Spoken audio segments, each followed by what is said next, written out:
বিসমিল্লাহির রহমানির রহিম।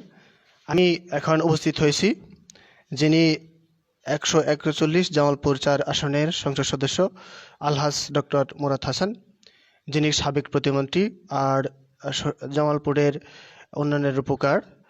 আমি এসেছিলাম ইতিপূর্বে জামালপুরে সরসাবাড়ি এলাকায়। তো আমি আপামার জনসাধারণের সাথে অর্থাৎ অনুভূতি পেয়েছি প্রকাশ, তাদের অনুভূতি যে উন্নয়নের রূপকার ডক্টর মুরাদ হাসান। তো ওনাকে উন্নয়নের ধারা অব্যাহত বজায় রাখতে আগামী দিনে ওনাকে পেতে চায় এমপি হিসেবে, পাশাপাশি এখনো উনি এমপি আছে, আর সেই সাথে প্রতিমন্ত্রিত্ব ফিরে পেতে চায়।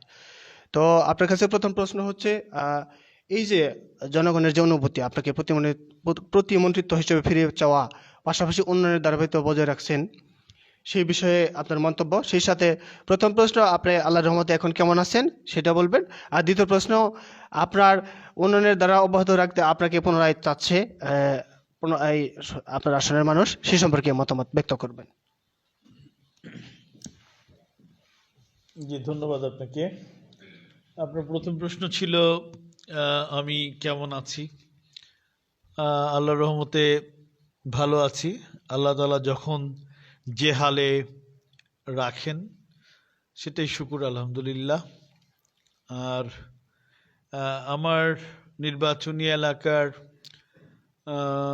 সকল শ্রেণী পেশার মানুষ আমাকে ভালোবাসে, এটাই আমার বিশ্বাস। এই বিশ্বাস নিয়েই আমি রাজনীতি করি। এই বিশ্বাস যদি আমার হারিয়ে যায় কখনো, তাহলে আমি আর রাজনীতি করব না বা করতে পারবো না।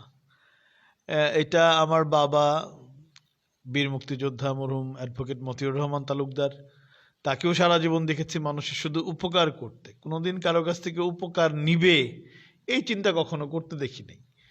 একইভাবে আমি সবসময় ভাবি আমি ডাক্তার, চিকিৎসক হিসেবে বিনামূল্যে চিকিৎসা সেবা দেওয়া থেকে শুরু করে সকল মানুষকে আমার যা কিছু সামর্থ্য আছে তা দিয়ে সহযোগিতা করা, এটাই আমার রাজনীতি।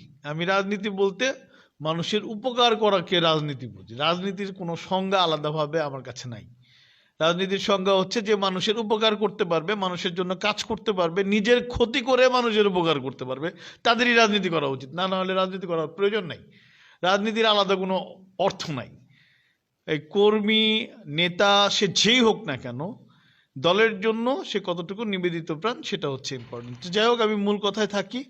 আপনি বলতে চাচ্ছেন যে আমাদের এলাকার মানুষ আমাকে আবারও এমপি হিসেবে দেখতে চায় এবং প্রতিমন্ত্রীর দায়িত্ব যে পালন করেছে 3 বছর, সে প্রতিমন্ত্রী হিসেবে দেখতে চায়। আমি আসলে প্রতিমন্ত্রীর বিষয়টা নিয়ে খুব বেশি চিন্তিত নই, পরিষ্কার কথা।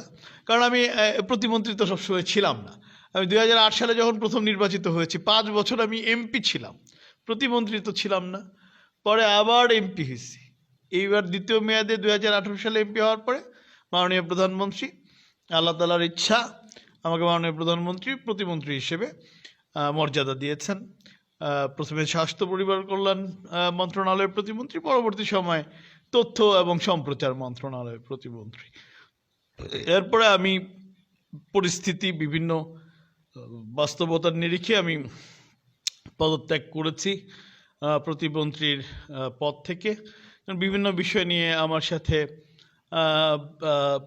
কিছু বিষয় সাংঘর্ষিক মনে হয়েছে, যার কারণে আমি সেই পদ থেকে অব্যাহতি চেয়ে আবেদন দিয়েছিলাম, সেটা গ্র্যান্টেড হয়েছে। তো এখন মূল কথাটা হলো যে আবার জনগণ চায়, আমাদের এলাকার মানুষ চাবে, এর মধ্যে আমি কোনো সমস্যা দেখি না। চাইতেই পারে, হ্যাঁ চাইতেই পারে। তো আমি আবার প্রতিমন্ত্রী হব কি হব না, এটা আল্লাহ রাব্বুল আলামিনের ইচ্ছা এবং মাননীয় প্রধানমন্ত্রীর ইচ্ছা।